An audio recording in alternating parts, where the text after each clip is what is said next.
हाँ बिनी खे ना मुझे डीणे तो दिल ठोप कोन थी जाए ले ठीक करे थडी कोन अंगूठे ला ली करी ने के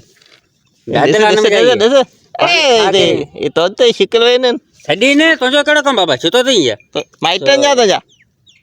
तुझो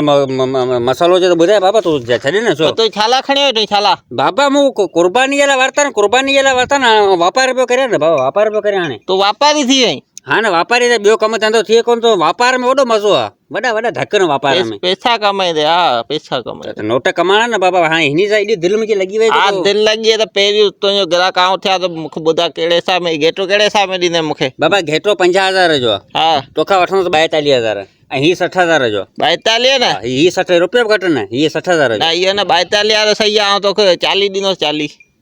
चलिए हां चलो सही है मसलो कोने तो भले एडवांस दई छे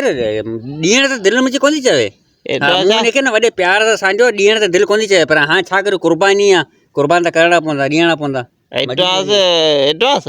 हां सूती डीण पुने सूती माने एडवांस सूती माने एडवांस हां सूती माने एडवांस हां सही है सूती आ तो दिया तो 5000 रुपया सूती जाने तो हां बाकी 200 रुपया महीनो करे वठ जे मुका ठीक करे ने 200 महीनो ये केड़ो तरीको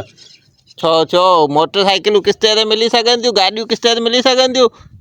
जहाज किस्ते ते मिली सके तो तू गेटो किस्ते ते कोन दी मुखे यार तो गाड़ियों ने जहाज किस्तों ने मिलंदा है को जहाज मोटरसाइकिल ही माल ही किस्तों ने मिलंदा है चरियो तो कोन थी बाबा मो तो सा 20 रुपया कोन कई तो 42 चो मु 40 चो हां तू मुसा इतरो कोन तो करे सही संगत बाबा 10,000 भले अन्या घट रे पर पैसा कैश ना ना कैश कोन पवा 1000 रुपया महीनो करे वठ मुका 42 कोई मोबाइल आ या किस्तों ने वठणी छतो तो कोन थी मोबाइल हां सही मोबाइल किस्ते ते मिलंदे तू गेटो मु कोन दे सही यार बाबा वो मोबाइल किस्तों ने मिलंदा गाड़ियों किस्तों ने मिलंदी हे जानवरन हे कुर्बानी ये चीजन छ ये किस्तों बिस्तों कोन मिलंदी मुखे इने में वडी उम्मीद तो नहीं बिनी खापाई तो पोन में शादी कर तो अच्छा माई में किस्तों ने मिलंदी है चले तो कोन दे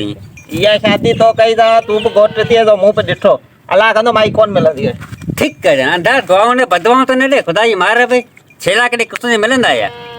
ये तो किस्तों ने वठण आया वने तो वने तुझे राजी है तो वने कर घर के थी तो जरूरत तो कोने वने ये आगे किस्तों ने राजी आयो तू तो राजी कोनी है